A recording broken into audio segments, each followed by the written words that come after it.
శ్రీమాత్రే నమః. పిల్లలు రెగ్యులర్‌గా తినే ఫుడ్ బోర్ కొడుతుంది అంటున్నారా?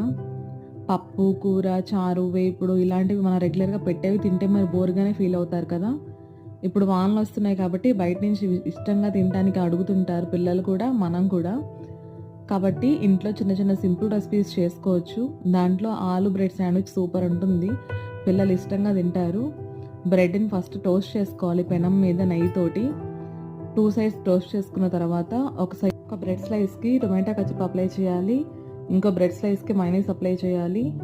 రెగ్యులర్‌గా ఆలు ఫ్రై చేసుకుంటాం కదా! దాంట్లోనే కొంచెం ధనియా పౌడరు, జీరా పౌడరు, గరం మసాలా, మిరియాల పౌడర్ వేసి వేయించుకొని, ఆ స్టఫింగ్‌ని మన ఈ కట్ చేసుకున్న బ్రెడ్ స్లైస్ మధ్యలో పెట్టుకొని మళ్ళొకసారి టోస్ట్ చేసుకుంటే ఆలు బ్రెడ్ శాండ్విచ్ రెడీ అయిపోతుంది. మయోనీస్‌తో కానీ, కెచప్‌తో కానీ పిల్లలు ఇష్టంగా తింటారు.